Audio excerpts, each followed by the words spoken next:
Hello বন্ধুরা, good morning. কেমন আছো তোমরা সবাই? আশা করছি সকলেই বেশ ভালো আর সুস্থ রয়েছো।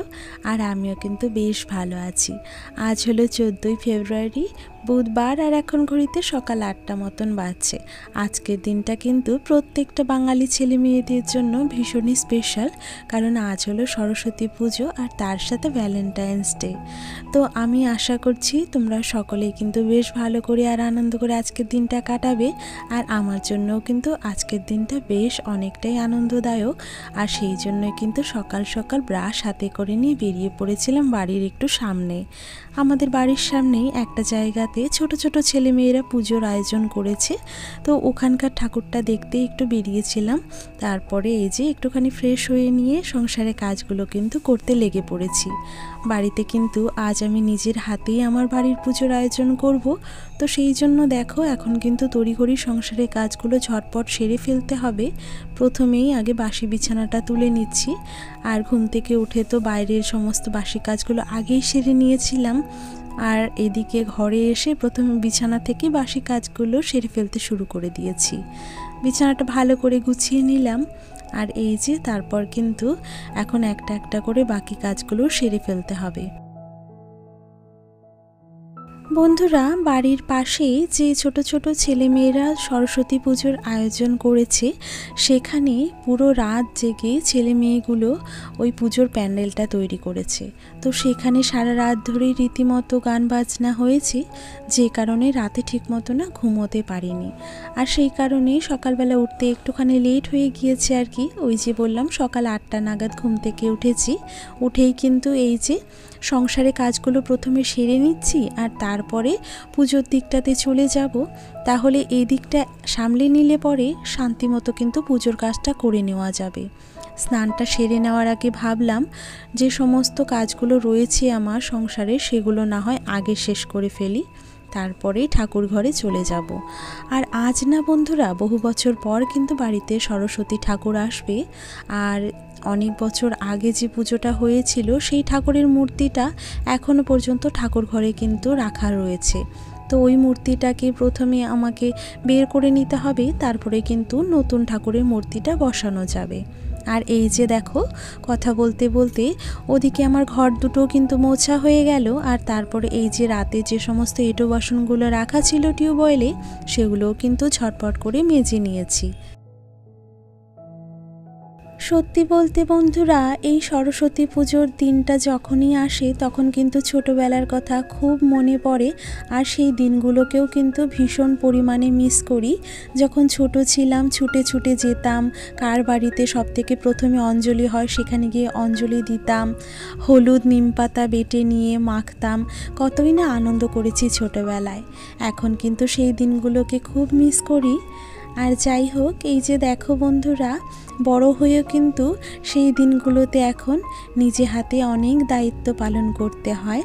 আর সেই রকমই একটা দায়িত্ব পড়েছে আজকে আমার ওপরে। আজ কিন্তু সরস্বতী পুজোর সমস্ত আয়োজন আজ নিজে হাতেই করতে চলেছি। সেটাই কিন্তু আজ এই ভিডিওর মাধ্যমে তোমাদের সাথে শেয়ার করব।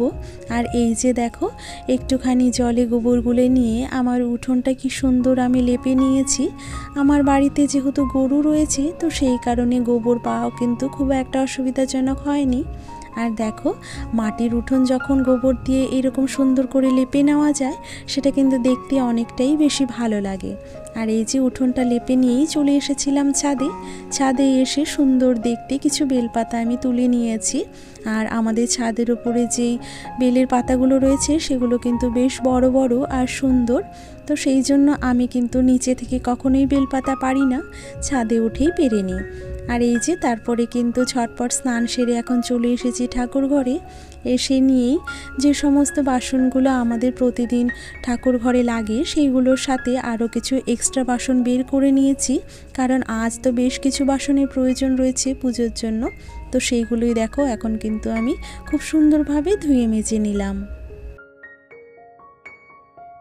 বন্ধুরা, আমার আজকের এই পর্যন্ত ভিডিওটি যদি তোমাদের ভালো লেগে থাকে বা আমার ভিডিওর কোনো অংশ যদি তোমাদের পছন্দ হয়ে থাকে, তাহলে অবশ্যই বন্ধুরা তোমরা কিন্তু ভিডিওটিকে লাইক করে আমার ভিডিওটিকে আরও অন্যান্য বন্ধুদের কাছে পৌঁছে দিতে সাহায্য করতে পারো। আর যদি কোনো নতুন বন্ধু এই মুহূর্তে আমার ভিডিওটি জুড়ে থাকো বা আমার ভিডিওর কোনো অংশ যদি তোমাদের একটু হলেও ভালো লেগে থাকে আর তোমরা যদি এই রকম ভিডিও প্রত্যেক দিন দেখতে চাও, তাহলে তোমরা চাইলে কিন্তু আমার চ্যানেলটা সাবস্ক্রাইব করেও আমার পাশে থাকতে পারো। ঠাকুরের সমস্ত থালা বাসনগুলো মেজে নিয়ে এই যে দেখো এখন কিন্তু পুষ্পপত্রটা খুব সুন্দরভাবে সাজিয়ে নিচ্ছি। নানান রকম ফুল দিয়ে পুষ্পপত্র সাজালে দেখো ঠিক কতটা সুন্দর লাগে। পুজোর জন্য যা যা জিনিস প্রয়োজন সবটা দিয়েই কিন্তু পুষ্পপত্রটা সাজিয়ে নিয়েছি। আর এই যে এখন পুজোর জন্য ঘরটাও কিন্তু তৈরি করে নিয়েছি। সাথে দিয়েছি আমের পল্লব আর তার মধ্যে একটা কলা দিয়ে সিঁদুরের ফোঁটা দিয়ে আমি কিন্তু ওদিকে সাজিয়ে রেখে দিলাম। আর বন্ধুরা, এই যে পুষ্পপত্রটা তোমাদেরকে দেখালাম, এটা কিন্তু বেশ কয়েকদিন আগেই কিনেছি। নতুন এই পুষ্পপত্রটা কেমন লাগলো সেটা কিন্তু তোমরা অবশ্যই কমেন্টে জানিও। আর তারপরে এই যে ফলগুলোও কিন্তু একটা একটা করে বানিয়ে নিচ্ছি। বন্ধুরা, দেখতে দেখতেই আমার কিন্তু পুজোর সমস্ত জোগাড় করা হয়ে গেছে। ফলগুলো সমস্তটা বানানো হয়ে গেছে, পুষ্পপত্রটাও পুরোপুরি রেডি করে নিয়েছি। আর তারপরে এখন কিন্তু ঠাকুরের সামনেটায় খুব সুন্দরভাবে ফুল দিয়ে সাজিয়ে একটুখানি ছোট্ট করে আলপনা দিয়ে দিয়েছি। জানি না তোমরা ক্যামেরাতে বুঝতে পারছো কি না। আর এই যে দেখো ঠাকুরের সামনে জায়গাটা যথাসাধ্য চেষ্টা করলাম সাজিয়ে গুছিয়ে প্লেটগুলোকে রাখার। আর এই যে যেহেতু পাশের বাড়িতেই ঠাকুরমশাইয়ের আওয়াজ পেলাম, তাই ভাবলাম ধূপটিটাও ধরিয়ে দিয়ে প্রদীপ আর ধূপকাঠিটাও কিন্তু রেডি করে নিচ্ছি। সাথে এই যে ঠাকুরমশাইয়ের আসনটাও পেতে দিলাম। আর দেখো বন্ধুরা, আমার কিন্তু ঠাকুরের সমস্ত জোগাড়পত্র একদম রেডি হয়ে গেছে। সেটাই তোমাদের সাথে একবার শেয়ার করে নিচ্ছি। তো বন্ধুরা, ঠাকুরের জায়গাটা কেমন সাজানো হয়েছে সেটা কিন্তু তোমরা অবশ্যই কমেন্ট বক্সে জানিও।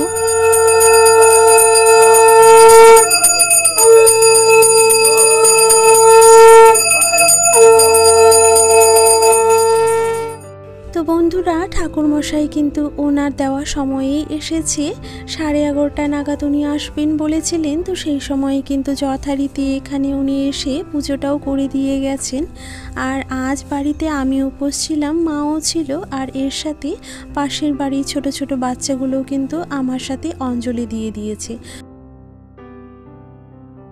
পুজোটা শেষ করে নিয়েই আমরা সকলে প্রসাদ খেয়ে নিয়েছি। আর তারপরে দেখো সোজা চলে এসেছি রান্নাঘরে দুপুরবেলার খাবার দাবার তৈরি করে নিতে। আর সরস্বতী পুজোর দুপুরের খাওয়ার মানেই তো সেই খিচুড়ি, আলু ভাজা, বেগুন ভাজা, পাঁপড় ভাজা, আর সেগুলোই কিন্তু আজকের দুপুরের মেনুতে থাকছে। তো ঝটপট দেখো প্রথমে আমি কিন্তু ডালটা সোমবারের মধ্যে ভেজে নিয়েছি। আর আজ করব মুগ ডালের খিচুড়ি। তো দেখো আমি কিন্তু একে একে সমস্ত মশলাই এখন এখানে দিয়ে দিলাম। প্রথমে ডালটা ভেজে পরিমাণ মতো জল দিয়ে তার মধ্যে জিরে গুঁড়ো, লঙ্কা গুঁড়ো, আদা কুচি, লবণ, হলুদ আর এই যে কিছু গোটা লঙ্কা দিয়ে দিয়েছি। ওদিকে আমি ডালটা ফুটতে দিয়েছি। আর তারপরে একটুখানি সেদ্ধ হয়ে যাওয়ার পরে চালটা কিন্তু দিয়ে দিয়েছি। আর এইদিকে একটা কড়াই বসিয়ে দিয়েছি। এখানে কিন্তু সমস্ত ভাজাগুলো একটা একটা করে ভেজে নেব। আর এখন ওই ঘড়িতে মোটামুটি 12:30 মতন বাজছে। তো রীতিমতো একটুখানি তাড়াহুড়াই রয়েছে দুপুরের রান্নাটা করতে, যেই কারণে আমি কিন্তু দুদিকের ওভেনটাই ব্যবহার করছি। আর যখন আমার একটুখানি রান্নাতে তাড়া থাকে তখন কিন্তু আমি এইরকমভাবেই চটপট করে রান্না করার জন্য দুদিকের ওভেনে দুটো কড়াই বসিয়ে রান্নাটা করে থাকি। তো এই যে দেখতে দেখতে প্রথমে কিছুটা কিন্তু আমি বেগুন ভেজে নিয়েছি। আর তারপরে এই যে ছোট ছোট করে আলুর চিপসের মতন আলু কেটে নিয়েছি, তো সেগুলো কিন্তু ভেজে নিলাম। প্রথমে 4 টুকরো বেগুন ভেজেছিলাম, তো 3 টুকরো বেগুন বাকি ছিল, তো সেটাও কিন্তু এখন ভেজে নিলাম। তারপরে এই যে কিছুটা পাঁপড় নিয়ে নিয়েছি, এগুলোই এখন ভেজে নিচ্ছি। রান্না করতে করতে ওদিকে কিন্তু আমি প্রসাদও কিছুটা খেয়ে নিচ্ছিলাম, কারণ তাড়াহুড়োর জন্য না সেরকমভাবে পুরো প্রসাদটা খেয়ে উঠতে পারিনি। তো একদিকে প্রসাদ খাচ্ছি, এদিকে কিন্তু রান্নাটাও সেরে ফেলছি। সম্পূর্ণ রান্না মোটামুটি যখন শেষ হয়ে এসেছিল তখন ভাবছিলাম কিছু একটা মনে হয় কম পড়েছে রান্নাতে। তখন চিন্তা করতেই এই যে টমেটোর চাটনির কথা মাথায় এলো। এত কিছু যখন আয়োজন করছি তাহলে এই চাটনিটাই বা বাদ পড়ে কেন? ঠিক ওই কথাটা মাথায় আসতেই টমেটোর চাটনিটাও কিন্তু বানিয়ে নিলাম। আর এরই সাথে কিন্তু আজকে দুপুরের লাঞ্চের জন্য সমস্ত রান্না আমার কমপ্লিট হয়ে গেছে।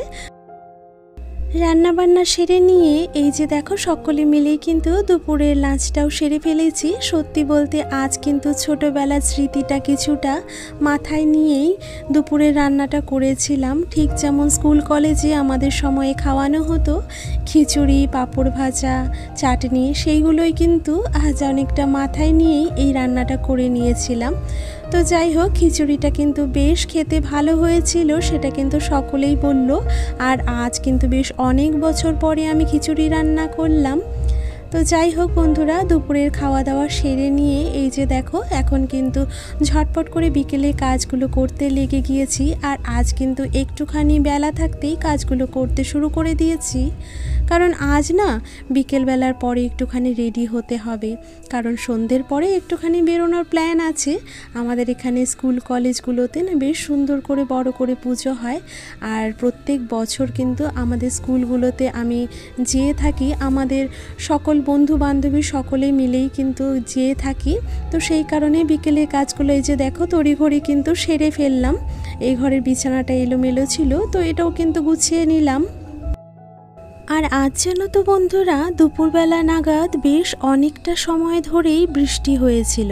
তো ভেবেছিলাম বিকালবেলা বেরোতে পারবো কি না, তবে বিকেলের দিকে কিন্তু বৃষ্টি ছেড়ে গিয়ে ওয়েদারটা বেশ ভালোই হয়ে গিয়েছিল। আর এই যে দেখো বিকেলের সমস্ত কাজ সেরে নিয়ে আমি কিন্তু রেডিও হয়ে গেছি। আমার এই লুকটা তোমাদের কাছে কেমন লাগলো সেটা কিন্তু তোমরা অবশ্যই কমেন্টে জানিও। রেডি হয়েই সব থেকে প্রথমেই চলে এসেছি আমাদের হাই স্কুলে। আর এই স্কুলটাতে আমরা ক্লাস 11-12-এ পড়াশুনো করেছি। আর দেখো এসেই দেখলাম কত সুন্দর রঙ্গোলি দিয়ে এখানে আলপনাটা করা রয়েছে।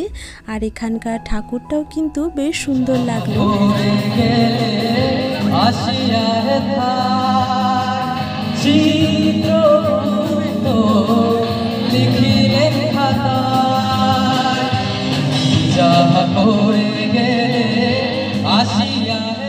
স্কুলের একটা কর্নারেই এইরকম পাকোড়া কিনতে পাওয়া যাচ্ছিল, তো আমরা ফ্রেন্ডরা সকলে মিলে পাকোড়া কিনে খেয়ে নিয়েছি। আর তারপরে দেখো চলে এসেছি আরও একটা স্কুলে। আর এই স্কুলটাতেও কিন্তু আমরা পড়াশুনো করেছি। আশেপাশে যে কয়েকটি স্কুল ছিল প্রত্যেকটা স্কুলেই কিন্তু আমরা ভিজিট করে নিয়েছিলাম। আর এইখানে কিন্তু দেখো কত লোকজনের ভিড় রয়েছে। বেশ সুন্দরভাবে আজকের সন্ধ্যাটা কিন্তু কেটেছে। আর এই যে সাথে রইল আমার কয়েকটি ছবি, কেমন লাগলো সেটা অবশ্যই কমেন্টে জানিও। আজকের মতো এখানেই বিদায় নিচ্ছি বন্ধুরা, তোমরা কিন্তু ভালো থেকো, সুস্থ থেকো।